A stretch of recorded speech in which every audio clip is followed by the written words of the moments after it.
everybody, and welcome to another edition of 186 Baseball Talk. My name is Scott Morganroth, Motor City Madmouth, and we have a good show lined up tonight. Candy and I just came back from Mobile, Alabama, and we appreciated all the hospitality extended to those that were in charge of the Senior Bowl activities. It was cold; they couldn't make up for the weather, but they were very warm in the way they treated us. We had got a lot accomplished. Get to the agenda, very busy one. Please be at my broadcast battery mate, Barry Foote. Glad to have you on, Barry.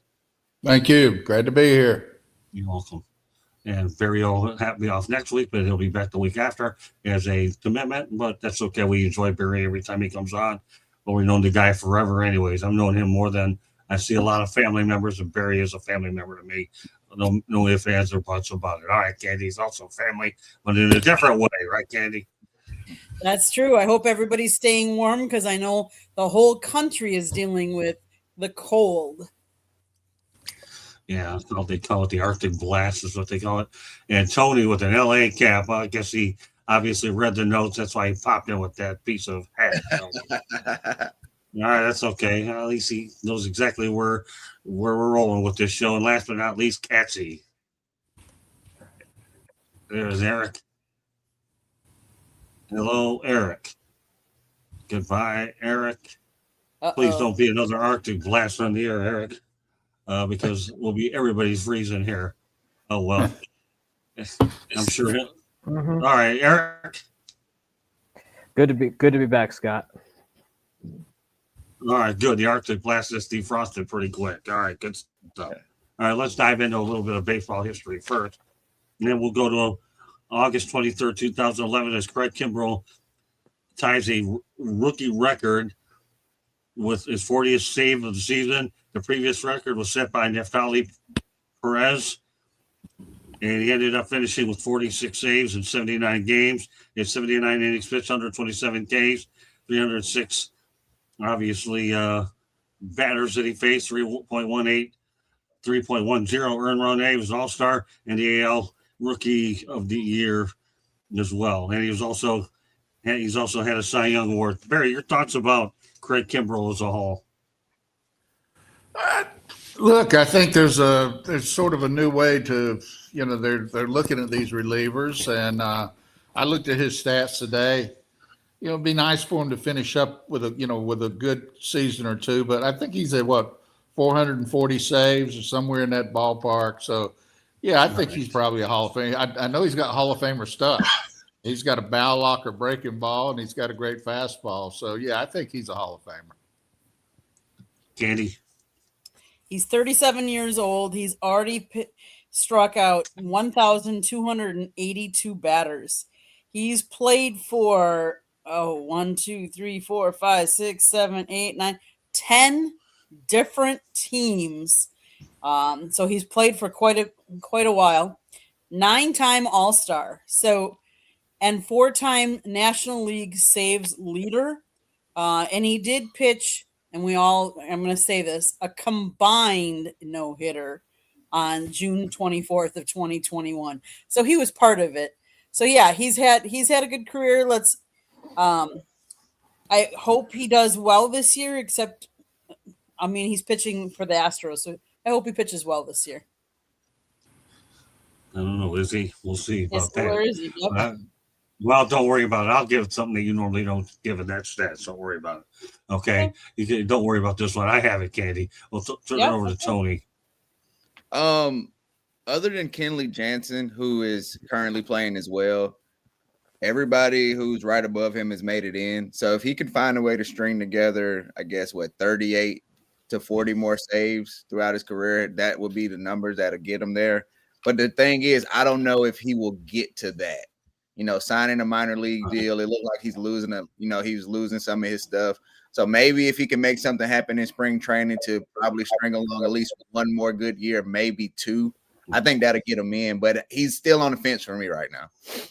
Well, see, you were leading to where I was going, so I might as well finish the job. He did sign a minor league. Oh, no, that's okay. Great minds think alike. That means you're good. So you'll get to know the lingo of the show, but you've come a long way anyways. It doesn't matter. But he actually did sign a minor league deal with the New York Mets. I figure the Mets can only use his help to begin with after what happened a year ago. So I have a feeling he'll make them. So there you go, Candy. Research done by other sources other than you, which you do 99 out of 100 times anyhow. But Kimbrel will be with the Mets. All right, Eric, close out the topic. Or attempt. I mean, I think he's had a great career. He's been a great closer for a long period of time with multiple different teams. I don't see him getting 38 or 40 more saves because I really don't think he's a closer anymore. I think at this point the Astros he's not going to be the guy out of the bullpen in the ninth inning for Houston this season. That belongs to Josh Hader. So he might be he'd probably be a setup or seventh, eighth inning guy. He might get a save here or there, but he's not going to be putting up those numbers that he was putting up during the prime of his career. But I still think he's a Hall of Famer though, because he was such a great closer for a majority of the 2010s. I think, you could I'd probably put him with him and Kenley Jansen. You could say dominated that decade when it came to closers. So I wouldn't, to be truthful, I don't think he's going to get those numbers per se though. But given what he did throughout the majority of his career during what is called his Hall of Fame, his table setting Hall of Fame years, I'd still put him in the Hall. Okay, well, we'll continue the thought. All right, he's with the Mets. What other? Oh, go ahead. You finish. I'm sorry. The closer has won Rookie of the Year since him. Okay, so he's with the Mets. Barry, do you think should he get an opportunity to bid? I think there's no doubt he will. He'll make a contribution to the New York Mets. Barry. Oh, if he's got his stuff, he'll make a contribution. I kind of believe with what Eric said. I don't think he's going to get. Look, closers have become kind of like place kickers. When they're hot and going good, they're going to get an opportunity. He's got a history of being able to close, but whether he'll be a closer or setup guy, but I think he'll get an opportunity. I don't think there's any question about that, getting an opportunity. And he's got to take advantage of the opportunities. Candy. I think he'll get an opportunity, especially if you see any injuries going into that pitching lineup that they have. Will he be the end closer? I don't see him as that anymore, but you never know. If they need him to, he could. Tony. Yeah, I mean, you get a minor league deal for an opportunity, right? To show what you can do. Right. But at that age, I think that's the thing, right? It's like, how many innings can he log? How will he look in August, right? In September? That's the question for it. But hey, these last couple of weeks, I've heard Barry say this a few times, and I've been saying that in my personal life. The thing about pitchers is they can figure out something in the offseason and they can have a real good year out of nowhere. So this could be, hey, who knows? That's what happens when you sign that minor league deal. You get a chance. Great points all the way around, Tony. Eric. He'll have his shots certainly, but I think in New York, it's Devin Williams is going to be that guy coming out of the ninth inning generally, but he'll have his shots. So, but I don't think you're going to see him putting up like 30, 40 saves next year. I agree. Well, the Mets need him. If he gets 10, 15 saves, that's good enough, considering where they were down the stretch last year. Anything they can do would be an upgrade for sure. So, all right, let's continue on. Over the offseason, Dane Myers, Miami Marlins, got traded to the Reds for Ethan O'Donnell. Let's not lose sight of the fact that Terry Francona is managing that team. And I did a story on Dane Myers, a great kid. He got an opportunity to play in Miami, but now he'll have a chance to be able to play Barry for a team like the Reds where he can be an everyday player. What are your thoughts about Dane Myers? He's a good kid. Well, I was looking at his stats. Tigers too. Yeah, I was looking at his stats today, and he showed some power in the minor leagues. So I think what they're looking at is, can they get a little lightning in the bottle? He's an older kid now. He's 29, and I think the Marlins probably saw him and decided that he was going to cost more for them to keep than he'd be worth to them when they can use a young guy and get him in there real cheap. So I don't know the kid. You know him. If he's a good addition Yeah. to the team, he's going to a great players manager. And Yeah. they may get a guy that can hit 10 or 15 home runs on the infield, and that's hard to find. Well, you just said it there, Barry. Great players manager. Terry Francona will get every ounce of ability out of Dane. Got a great attitude. The Tigers let him go. Got an opportunity with the Marlins. Showed glimpses and flashes. Now you put him to the Reds. We all know that the Reds are not considered a big market team, putting it lightly. So this is an opportunity for him to go out there and play in that market, see what he can do. Hello, Bennett. Glad you're in the chat room. Much appreciated. Go ahead, Katie. Like myself, you saw a lot of Dane. Dane, I like Dane. He's such a personal character. He's really good in the outfield. He got injured for the Marlins, lacerating his right knee when he collided with the outfield wall, attempting to make a catch. So that tells you that he's willing to, sacrifice his body to, get the catch. You don't always see that. I think, he came out during those COVID years and before his COVID years, and he's bounced around between Tigers and now Marlins. I think he just needs some really good coaching, and I think he'll be good. Tony. Yeah. Look, man, I love Terry Francona. Excuse me. Dane Myers, given the versatility, I'm looking now. He played all three positions in the outfield last year. And that's something that you always need in baseball. You never know. It's a long season, 162 games, being able to plug and play and move people around. 235, I think, batting average is a thing of the past, right? Like, I think the average for the league was 240, so he's right around the league average. So I think he'll be good. It looks like the Reds are making moves to build a formidable team in the NL Central. So I'm sure he's happy to be on a contender, and that makes players play better too. I feel like players rise to the level of their teammates too. So that'll be good for them, for him and the Reds. Eric. Well, he's 29 years old, so he's got some big league experience under his belt. I think what the Marlins decided was like he was a little, he just wasn't worth the cost, given that he's only been in the league for parts of 3 seasons.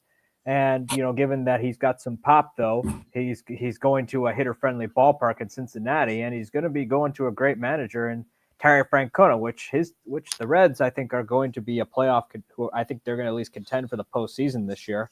And, Terry Francona, he gives his players every chance of the world to be successful. That's what he's been able to do everywhere he's gone. And I think Dane Myers will flourish under Francona, given that he'll actually have an opportunity to compete for more innings.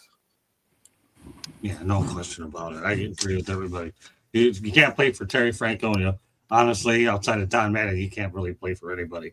The Rockies announced that they'll unveil statues honoring franchise icons and Hall of Famers Larry Walker and Todd Helton in 2026. What are your thoughts about that gesture, Barry?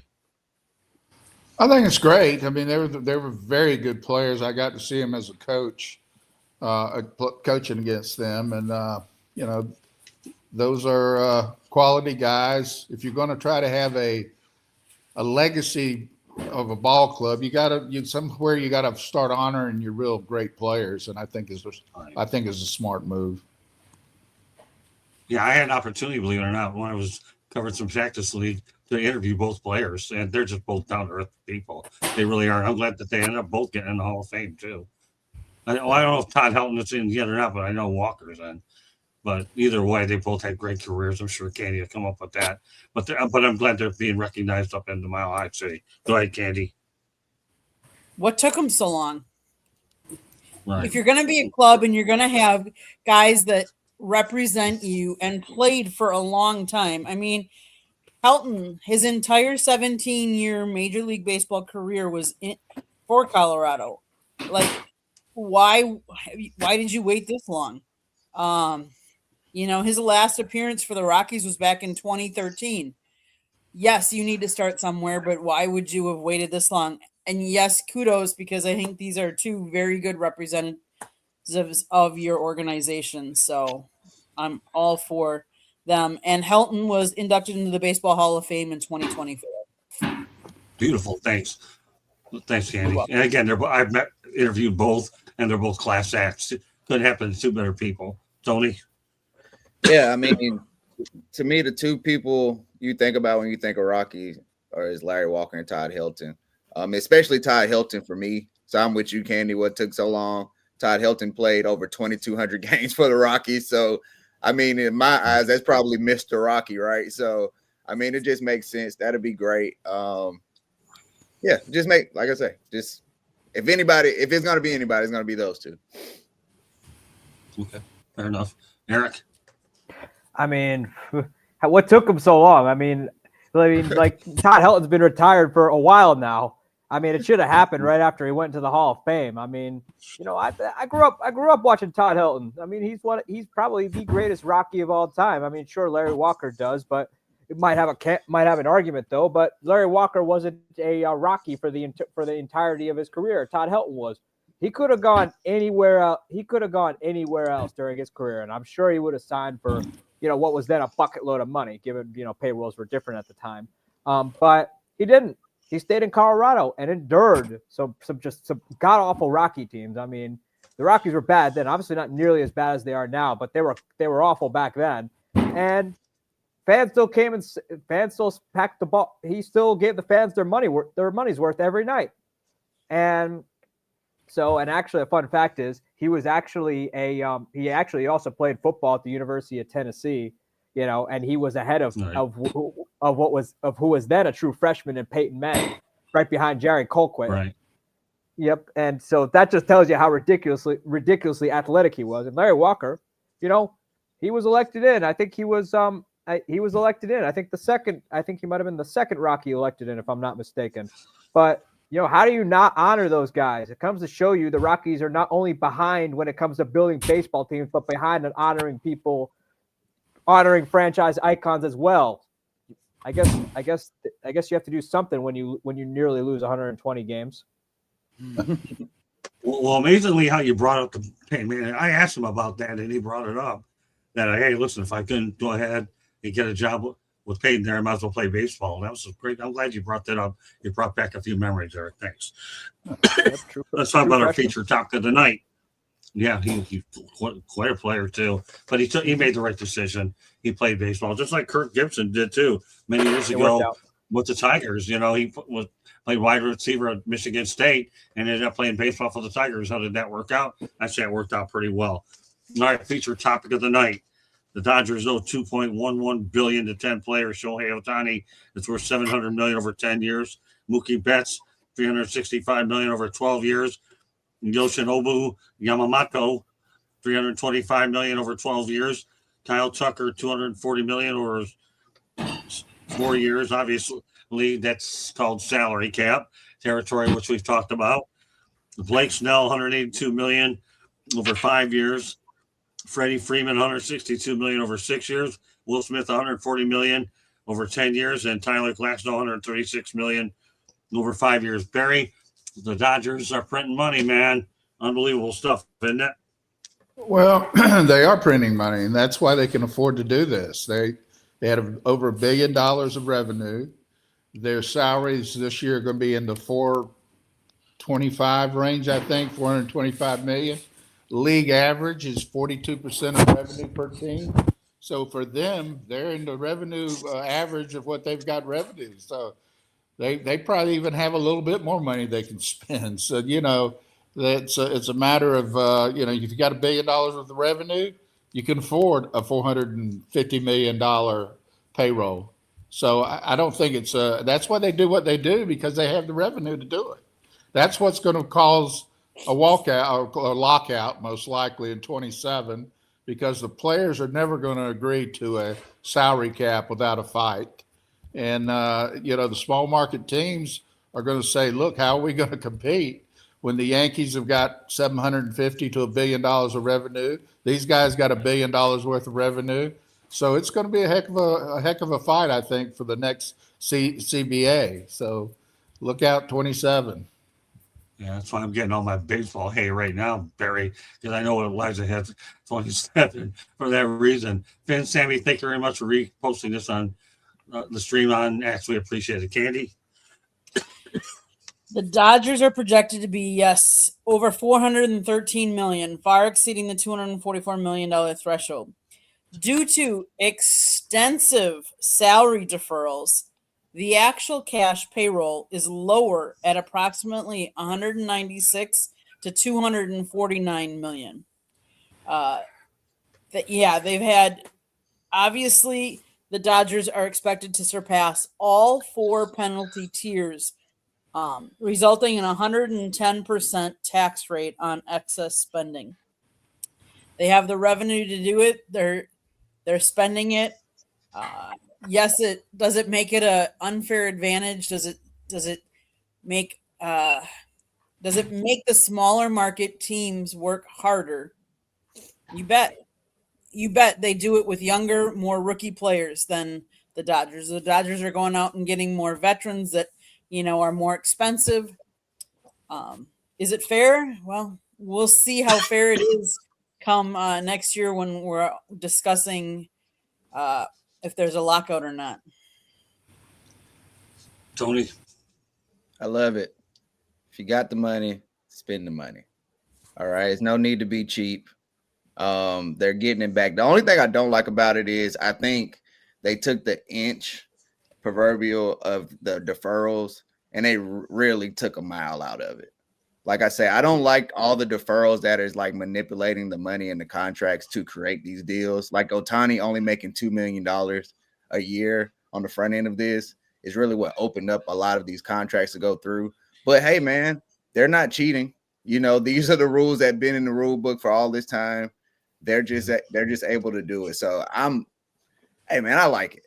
I think sports has historically been better when you've had dynasties and you've had like the empires that you're trying to strike down, whether you love them or hate them. So I think this is good for sports. You have the most watched World Series of all times at this moment because you either love the Dodgers or you want to see the Dodgers go down and the big bad empire go down. So, hey, I like it. Eric? I mean, we'll start though when it shows you that, yes, I think teams need to spend more, but also I think but while other teams are struggling just to be on TV next year, here are the Dodgers picking out players like they're shopping at a Louis Vuitton store while the rest of Major League Baseball is just begging to shop at Goodwill. But it's something that they can do because they have the market, they have the television deal for it. But here's the thing. They bring in 50 times the revenue out of other baseball teams that most other teams in smaller markets like Milwaukee or like Miami or wherever, like St. Louis, wherever other city you can think of, doesn't nearly have the money. You won't find a Peter Seidler owner who's going to spend his personal money like a drunken sailor on players. It just doesn't happen that way. They spend what the business brings in. And the Dodgers have the second largest media market, and they've got a sweetheart of a television deal that was given to them after Frank McCourt had won probably the most public divorce I've ever seen from an MLB owner, nearly bankrupting the team. And Bud Selig gave him that deal because he knew that if the Dodgers go bankrupt, he's got a problem. So there needs to be some guardrails in place for sure. I don't think a salary cap is necessarily the right solution, but since we're debating about it now, imagine listening to the people who are paid to debate about it, which will come up in 2026. If the Dodgers win the World Series this year, you can kiss 2027 goodbye. I guarantee it. Well, you can make two guarantees because I'm with you, and you're 100% right. That's about right now. We're not kissing 2026, so we can talk about it for the next 360 days, right, Eric? Right there. I expect. Okay. I expect them to be there in 2026. They all have contracts, and so they will be there. Attaboy. Okay. Well, let's go back to the Dodgers because the Blue Jays actually offered Kyle Tucker a 10-year, $350 million deal. When you get an offer like you got with LA, Barry, $350 million, 10 years, not bad for most people. But Tucker, not so fast, right, Barry?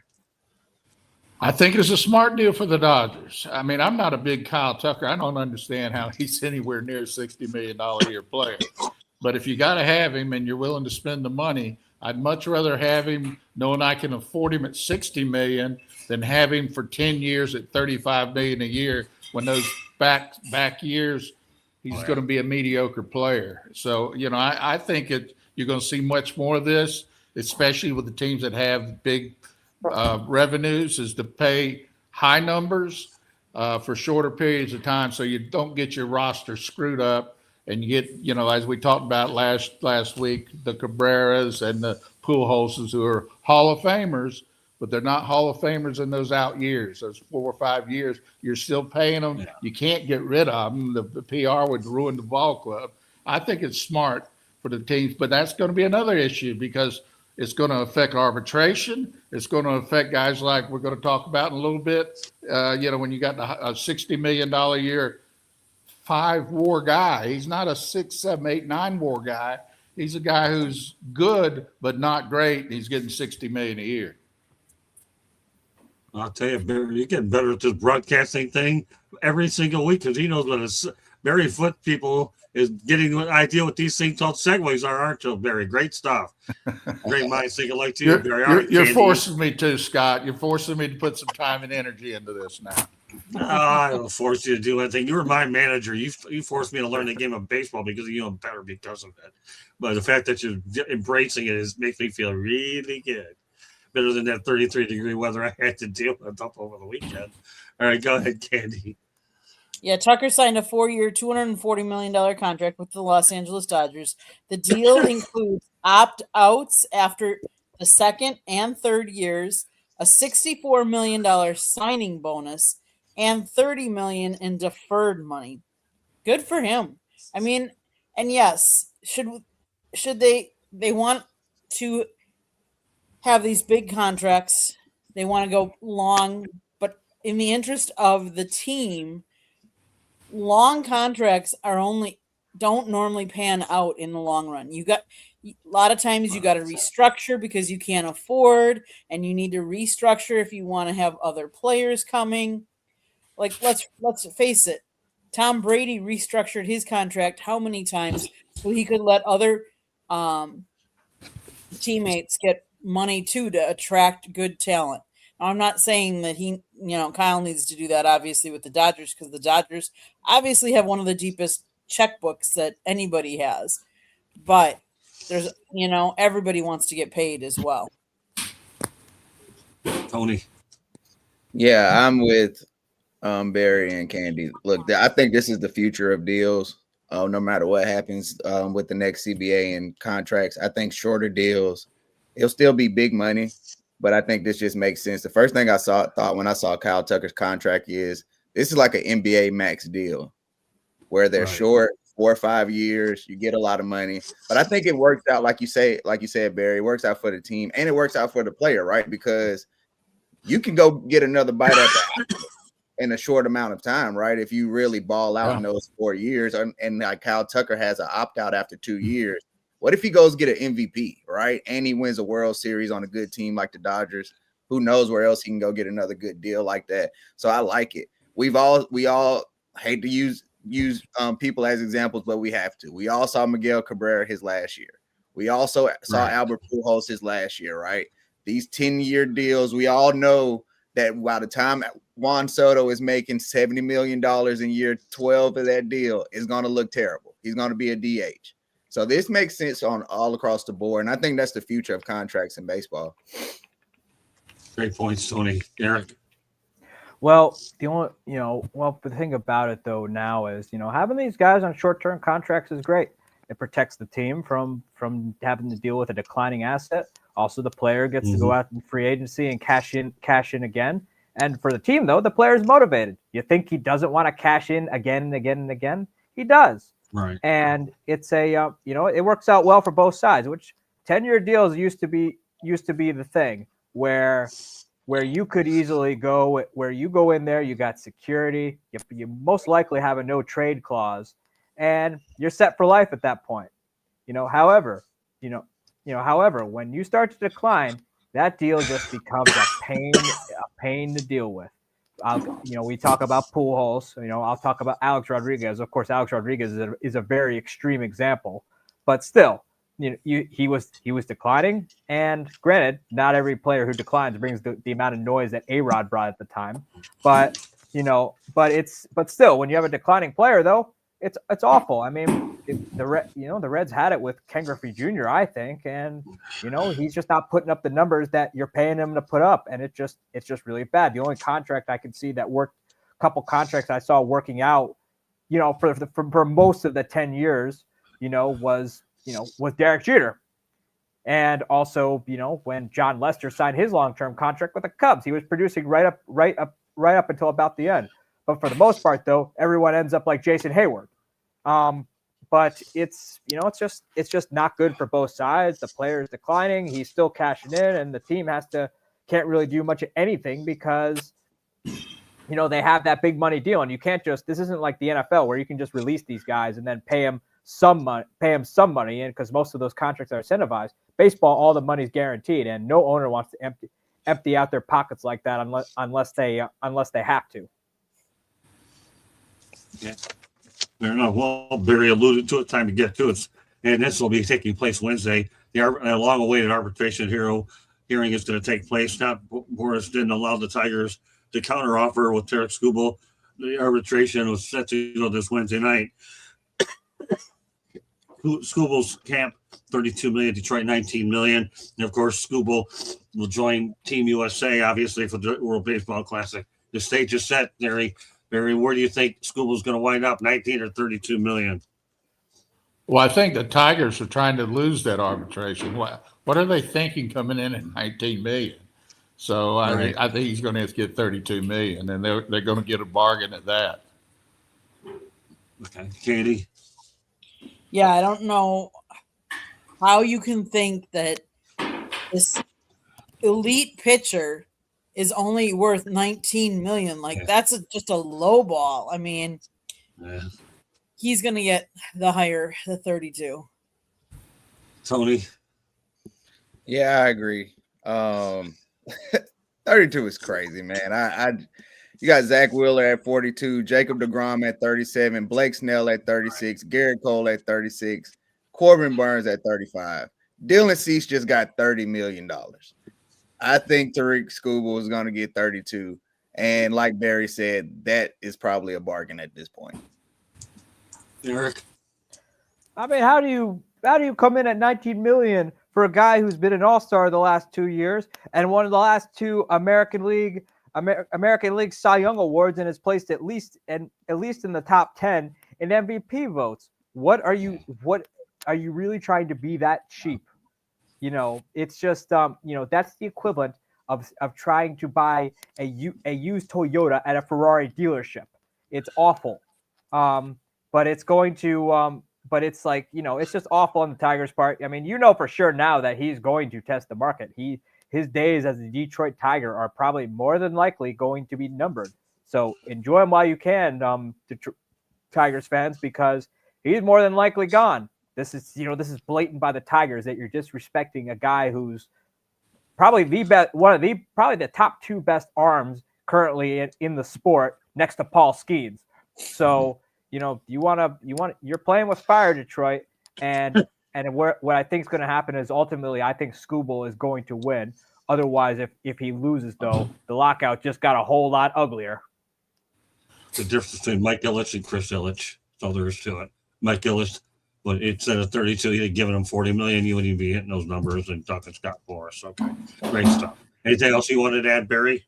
I think we all agree 32 million. Well, I think this is a lose-lose for the Tigers. If by some crazy thing they were to win arbitration, they've lost the player for the year mentally. So I just don't see how it's a win for them, even if they win in arbitration.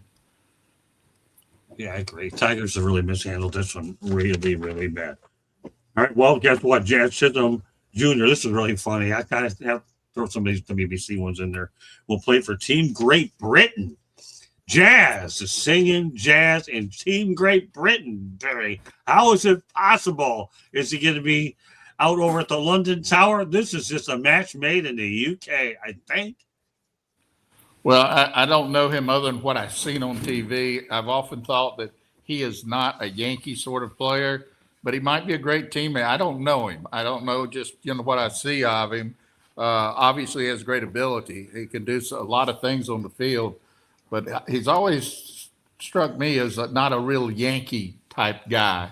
But hey, I don't know what the lineage is that got him over to be able to play with Great Britain, but hey, more power to him. He wants to play, doesn't think he's going to get on the U.S. team. Go play for the Brits. Well, you know what? I got to know him pretty well with Candy. I'll tell you, Barry, if you've ever been around a more colorful, candid guy, Jazz Chisholm is that. He's a happy-go-lucky is what he is, and he doesn't do too bad on the field either. He's a happy-go-lucky guy. But, yeah, I don't know what to do with Britain, but I thought it was worth mentioning it tonight anyways. Candy? So he's originally from the Bahamas. The Bahamas used to be and remains a member of the Commonwealth of the Nations with King Charles III as its head of state. So yes, the Bahamas gained full independence from the United Kingdom back on July 10th of 1973, ending over 300 years of British rule. So I think that's how he's going in under Great Britain, is that he is from the Bahamas. But we've seen him play when he was here with the Marlins. He brings an electric atmosphere to the team, and an excitement, and a little bit of a cockiness to him too. But it's all good. He's fun to watch. Charismatic and electricity are the two ways to describe Jazz There we Chisholm. go. There you go. Yep. Tony? Oh man, I'm excited to see him play in this setting. I'm excited to see the shoes. I'm excited to see the jewelry. I'm excited to see what color his hair might be. I'm just here for all of the fun of Jazz Chisholm in the World Baseball Classic. He's playing for an underdog, but he's a Yankee, so I'm a root for him. I think he'll be fun. I think in these situations where you can kind of let loose in a kind of all-star setting, I guess you could say. I know these games are serious. I think Jazz Chisholm will really thrive, man. So I'm interested to see how he does in this. And Eric, you're a Yankee guy.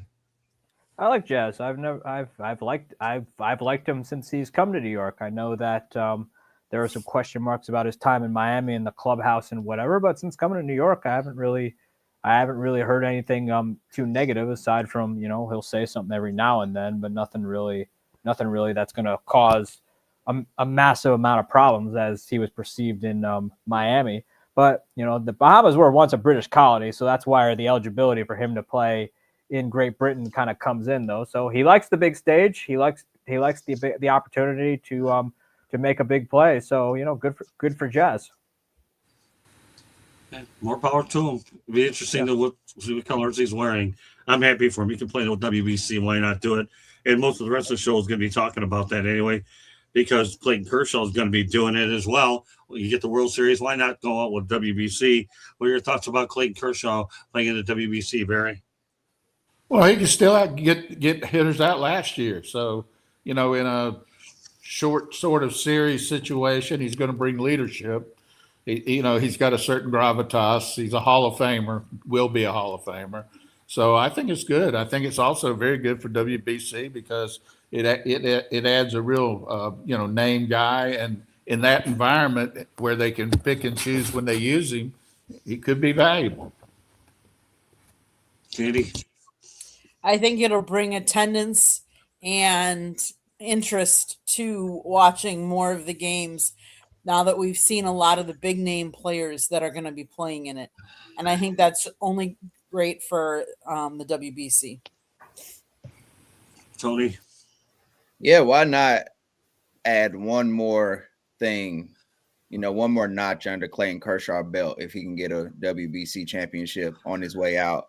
I went and saw him pitch down in Tampa this year, and it's not blowing you away. But like Barry said, he still can get outs. He went 10-3 this year, under 3 ERA.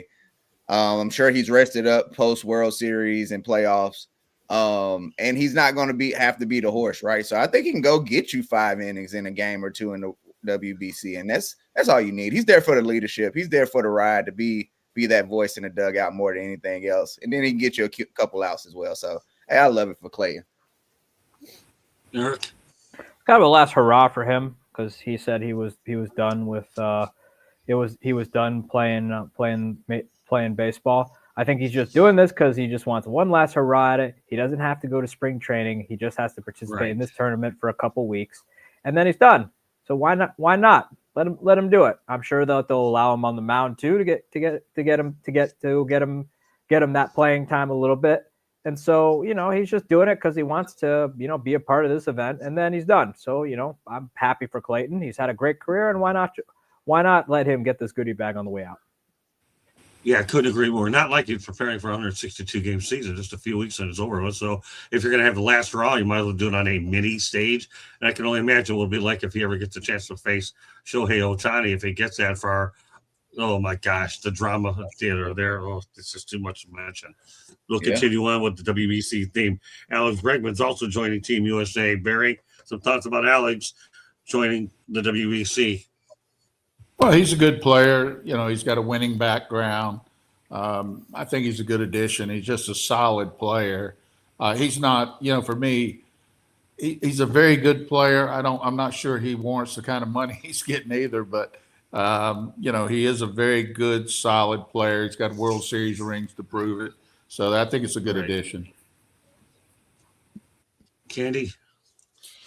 Yeah, he's a 2-time World Series champion, 3-time All-Star, Gold Glove Award, Silver Slugger Award.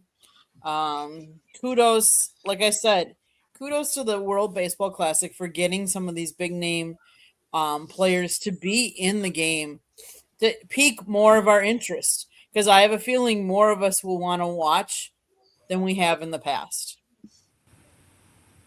Tony? I like it. He slides into that starting spot at third base, making Ernie Clement probably the second string, which isn't bad. Like that's a good problem to have. We're adding depth to the team.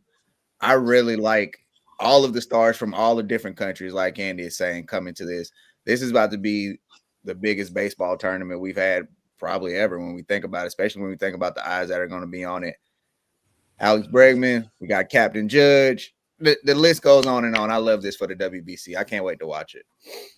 In about 2 weeks, I'm actually going to mention the rosters of everybody. I just wanted to start picking them apart a little bit. Then we'll have a final roster as we get closer to it. Okay. Eric? I mean, Bregman's a good addition. Solid Gold Glove third baseman. Good bat to have in the lineup. I don't think he's worth what the Cubs are paying him, but still a good player to have. I mean, we'll take defense. You'll take defense and home runs any day of the week. Yeah. Well, the reasons why he's with the Cubs is the Red Sox refused to give Alex Bregman a no-trade clause in his contract, and he's played for 3 different cities in 3 years, Barry. I guess he gets, after a while, it gets old moving 3 cities in 3 different years, doesn't it?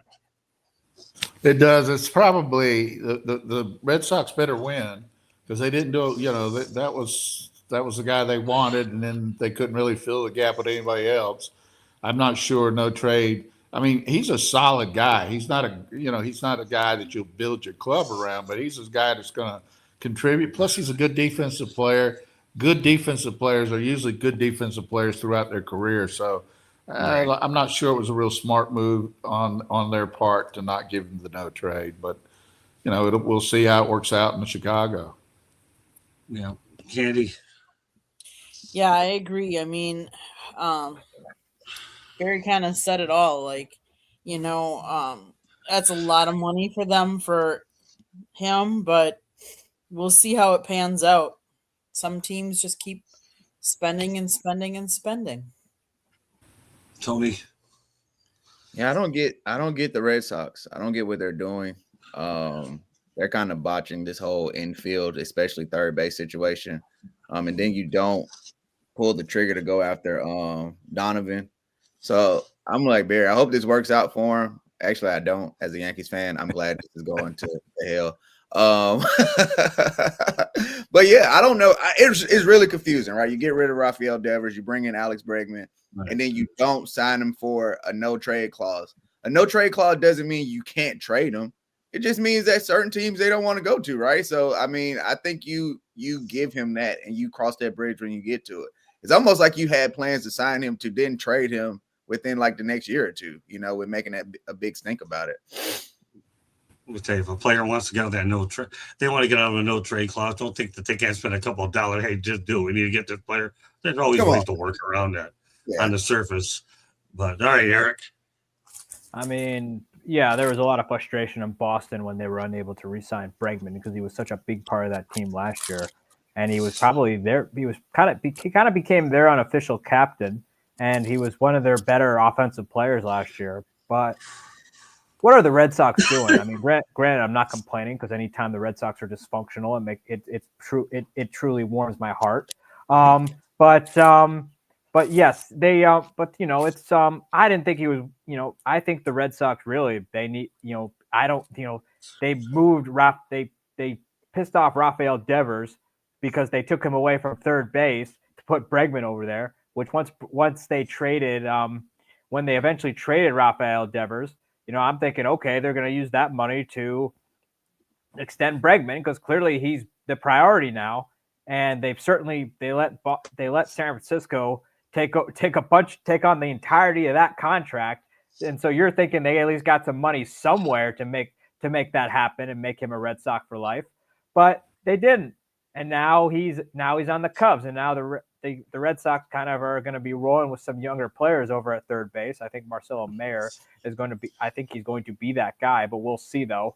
But it's I just think the no trade clause. I at the same time though, I didn't think he was worth a no trade clause. Granted, I get why he wants to, but you could have found some sort of compromise with them and said, maybe a 10-team no trade clause or a 5-team no trade clause. At least find some middle ground there, but.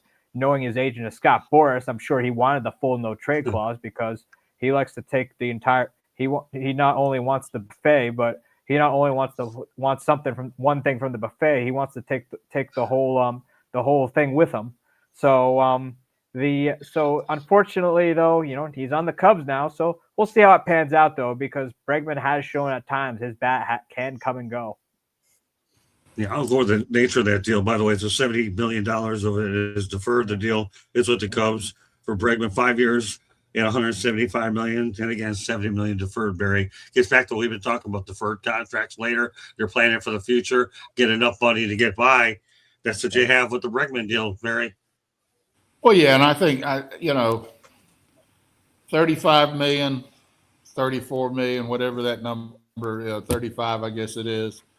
That's not, and then 70 of it being deferred. That's probably a fair deal in this market. It's good for everybody. It's really good for these players as they come up for new contracts because they were stalemated for quite a while where there weren't a lot of guys making these big numbers, and then suddenly you got the $70 million a year contracts, and now your borderline superstars are getting 35 to 40 million. That's good for the rest of the league. But it's going to be hard. It's going to really have an effect on arbitration. So, a lot of mediocre guys are going to be making 10, 15 million a year. That affects payroll. How do you not think of Bobby Bonilla when you start thinking of all these deals? All right, we'll leave it at that. Go ahead, Candy. It can't get out of my mind when you think of Bobby Bonilla and all these deferred deals now. Where do I sign up? Where do I get one of those? I want to Right, defer exactly. contract like that and get paid, after the fact. But good, kudos for him for signing something like that. But at some point, those deferred contracts have got to bite these teams in the butt. Tony. Yeah, like I say, look, man, they took the Bobby Bonilla and the other players from the past inch, and they're just making a mile out of it now to kind of manipulate the salary cap and the money. Like I say, that is the bigger issue than not having a salary cap, is like teams not having to pay the bill up front. But hey, if it works for you, do your thing. Alex Bregman, probably that money will come in probably after retirement, right? He's on the back end of his career. So hey, he'll probably be in Texas somewhere, maybe Florida, state tax free, living it up on deferred payments, man. I ain't mad at him. Do your thing, Alex. Tony has a good way of just, no big deal. I like your laissez-faire approach to this stuff. Good stuff, Tony. All right, good stuff. Laissez-faire if I ever saw one. All right, Eric. Well, it's deferred contracts, they're not. I mean, the Dodgers have gotten out of control with it, obviously, but they're not the first team to use deferred contracts. I know the Arizona Diamondbacks years ago got into a lot of trouble with deferring contracts on pitchers that their owners were forced to sell to. I think their current owner Ken Kendrick. But there is a time where they do get out of control. The Brewers, for example, have some deferred money on Christian Yelich. The Reds recently just paid off their deferred money on Ken Griffey Jr. So, yeah. And then also the Orioles are still paying off Chris Davis, who parlayed his caffeine-laced sugar high year into a contract he had no business getting. But I think right now it's what we're seeing now. I mean, obviously social media amplifies it, but these deferred contracts are not the first they're not the first. I mean, Bobby Bonilla also has a deferred contract with the Baltimore Orioles. It's just that the Mets gets most of the attention because Bobby Bonilla was a textbook example of a clubhouse ruiner and Bob Clapfish's worst nightmare. But he is, it's like now it's just out of control. Social media just amplifies it, but they're not the first. They've been used before. They've been used for years. I think now that, the Dodgers have found a way to circumvent that and find a loophole, some rules have to be put into place. They did it to Scott Boras when he made his college prospects into free agents.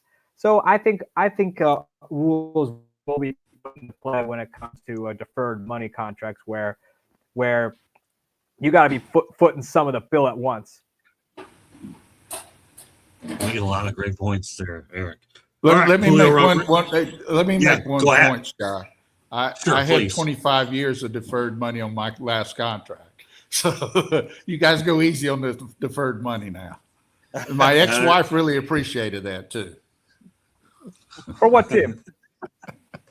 From George? With the Cubs, actually, but Steinbrenner ended up having to pay most of it when I went over to the Yankees. It's gotcha. wherever you ended up last. And so from age 35 to 20, or for 6 till 60, 25 years, I got a Yankee check, so it was good. Oh wow! George Steinbrenner treated his people pretty well. He really did. Well, he didn't have a choice. He had to. He inherited that contract. Well, rest in peace, George. I like George. I've had my stories. At least George, he ended up footing the bill. Sorry, Barry, I had no choice but to go ahead and make that. You left me wide open, man, for it. What can I say? All right, well, Julio Rodriguez, WBC, Dominican Republic. Eric, some thoughts about Julio? He's one of the most exciting players in the game. I think he's already been an all-star. He's a great defender. I'm talking. He has a cannon in the outfield.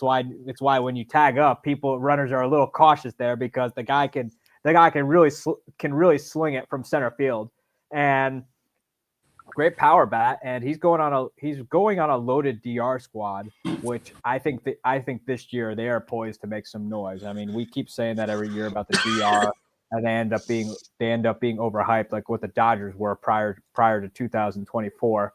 But this year, man, they got Julio there. It's gonna be the DR has a lot to be excited about.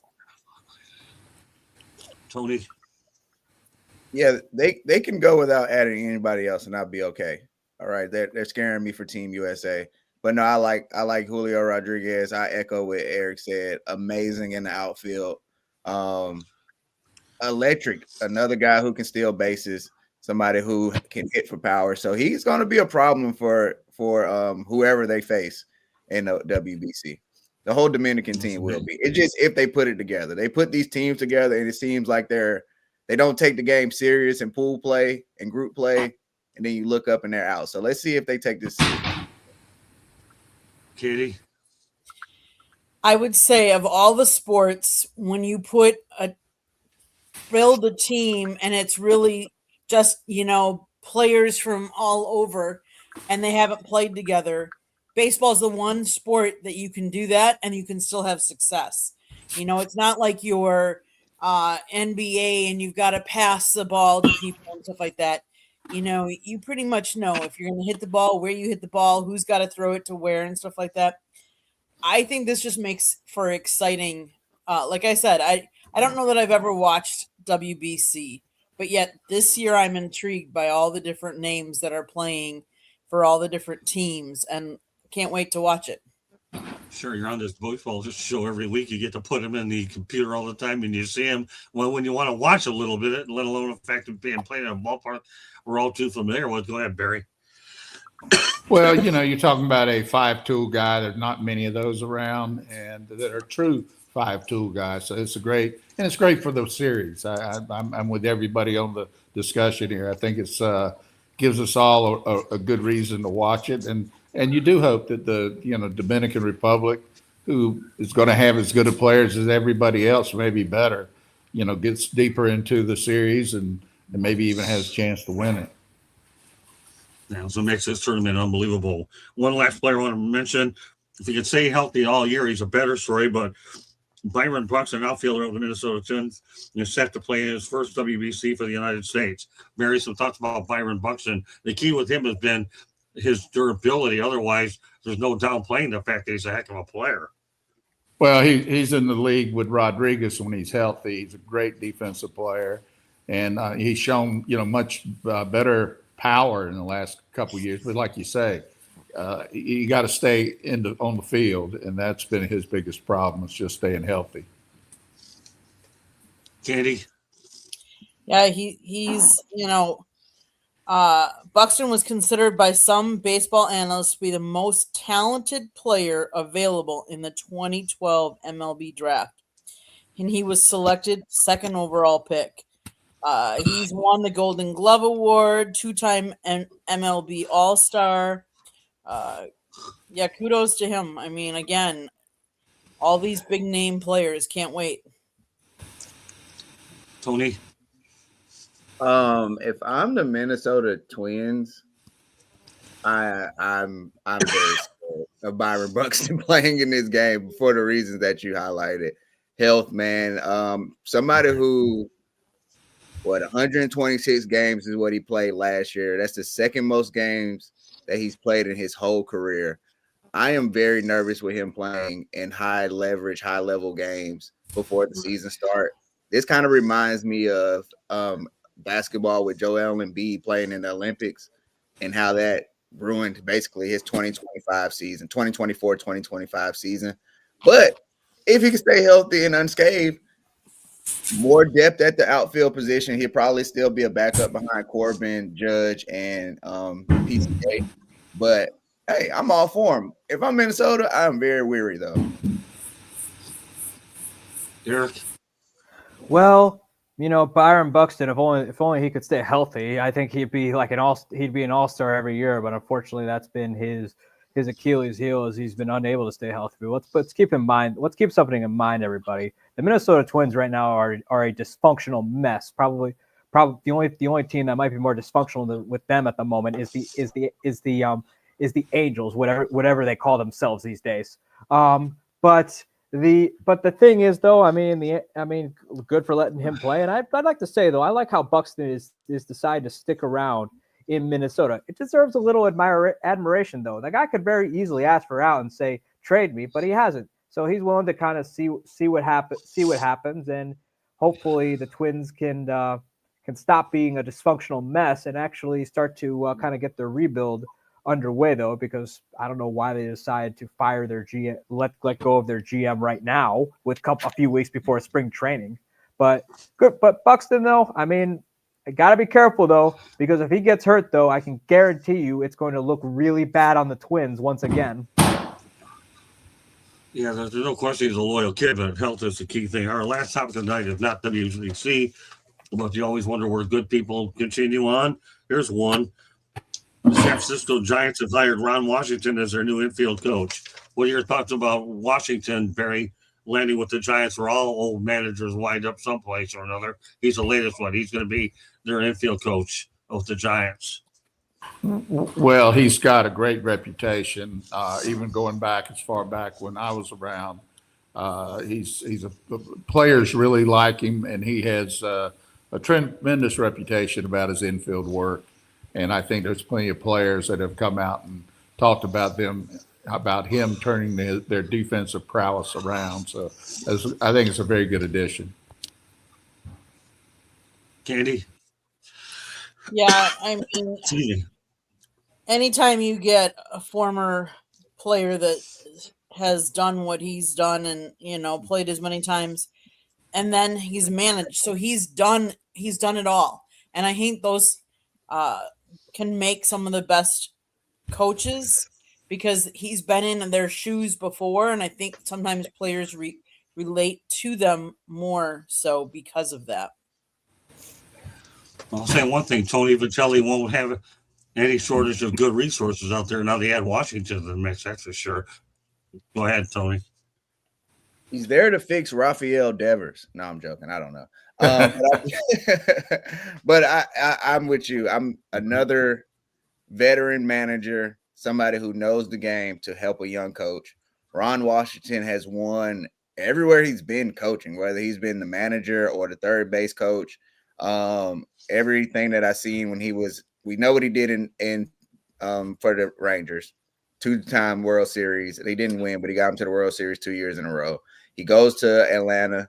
Everybody raved for him. I thought he might have been, in line to be the head coach there, but he leaves. He goes to the Angels. Actually had the Angels looking like a decent team before he got sick there. So now him going to San Francisco is going to be pretty good. I like him there, Dusty Baker there, Bucci there. Like you said, a lot of resources to help a young coach is going to be good for the Giants. I like what Buster Posey's putting together over there. Great point, Tony. Eric? Well, I think first off, he's one of you can chalk him up on the list of all of Artie Moreno's managers, except Artie Moreno's trying to be George Steinbrenner, except he doesn't have the World Series trophies to back his claim up. But I like what I was a little skeptical of Tony Vitello when he got the job, but this is a guy who's really surrounding himself with a great amount of resources. He's not Urban Meyer thinking he knows everything there is to know about football and then looking like an idiot in the process. But he's got a wealth of knowledge there. He's got Ron Washington. I know Dusty Baker is there. I know Bruce Bochy is there. He also has Jace Tigler there as his bench coach, and Jace Tigler was the San Diego Padres manager for a little while there. So there are people in that office who have managed the game before, and it seems like Vitello is willing to learn. He's willing to listen to what they have to say about managing games. No, this is really good. I think Vitello is approaching this the right way. I'm going to circle back to you, Barry. Okay. That you got a guy like Vitello, brand new to the Major League game. It's unprecedented that many college guys make the jump to Major League Baseball as quickly as he has. What are you thinking if you're Tony Vitello? I have all this wealth of information here to help me through this first year all over the place. And these guys are young. They're veterans like the Bochis and the Dusty Bakers and now Ron Washington. Well, if he's not dissimilar to a lot of college guys, he may not even know who those guys are. But hopefully he does. I doubt he had much input in getting them. I think that's probably Posey doing that, and they're smart for doing it. I think it's going to be great to see how he manages this year. It'll certainly be. It's going to be precedent setting one way or the other. That's for sure. Okay, great stuff, Barry. I was wanted to come back to you on this one. All right, well that does it for 186 baseball talk. Although, Candy, did you comment on this one yet? Yeah, I'm good. All right, so good. That does conclude this edition of 186 baseball talk. Barry will be back in 2 weeks, but we're not done yet. We're going to let everybody know how they can get a hold of you. Tony, go ahead. Yeah, on YouTube, you can get at me, Tony Talking Game. All other social media, Talking Game 1. I'm live Wednesday, 3:30. I'll be back here Wednesday at 8. It's Saturday. We're doing baseball. Well, this Wednesday night, we're back on schedule for 9 o'clock. Okay, 9 o'clock this Wednesday. Exchange. Yeah. Sports Exchange. So, yeah. Yeah, Tony acclimates all the different stuff I throw at this guy. He does a good job with that. Yeah. You'll see me here. You'll see me on Talking Game. Yes, sir. Okay, Eric. Well, you can find me on Twitter at Sports Team News And check out my blog at bellyupsports.com, where I'm writing about all things Milwaukee Brewers. And if you think I don't like your team, I probably don't. All right, Candy, take us the rest of the way. Hope everybody, I'm sorry if I coughed a little bit extra here, but every so often when you go up north and you're dealing with some colder weather you're not used to, the elements get to you, but I appreciate everybody weathering through it as well. All right, Candy, go ahead and take us the rest of the way. South Florida Tribune Publishing Company published a book, Lessons from the Microphone, Tuning into the Enduring Wisdom of Visionary Leaders. It is written by our host, Scott, the Motor City Madmouth Morganroth. Talks about his over 40 years in the media business and how it has evolved and changed over that time. Go get your copy today. It's available on Amazon, Barnes & Noble, Kindle, Google, and Apple Books. It's also available in audio version as well. You can also, there's a link on our website, www.southfloridatribune.com, where you can find a plethora of great content, so go check it out. If you want to be a guest or have topic ideas you want us to cover, you can always email us at southfloridatribune@gmail.com. If you like to listen to the audio version of podcasts, you can find us wherever you get your podcasts. Last but not least, if you see the red subscribe button in that lower right-hand corner, that means you have not yet subscribed to us. What are you waiting for? Just do it. Click it. Like us. Share us with all your friends and family, anyone that you think would enjoy our content. Monday nights, we talk baseball. Tuesday nights, we talk football. Wednesday nights, you never know what Scott's got up his bag of tricks for Sports Exchange. Thursday nights, come on over to the country club and see what I've got up my bag of tricks. And then again, Saturday mornings, a lot of times we do football. Sometimes we do baseball as well. And then we throw in some random shows all during the week as well. So definitely turn on those notifications so you're notified every time we go live. Back to you, Scott. Yeah, I'll go to Barry. I'll be back here in 2 weeks, Scott. Look forward to it. Good seeing you all tonight, and look forward to seeing you in 2 weeks. Barry's my man. I only known the guy forever. He taught me a lot. Barry's been a great teammate, mentor of mine, and to have him with the people on this network, to me, it's just awesome, Barry. You know how I feel about you. I can't tell you enough times, and I'll never be able to worry about it. So, all right, well, that does it for this edition of 108 Sixers Baseball Talk. So on behalf of Barry Foote, Candy Ebling, Tony Talking Game, and Eric Katz, my name is Scott Morganroth, Motor City Madmouth. Thank you for joining us, and we will catch you the next time. Take care, everybody, and enjoy your week. Bye now.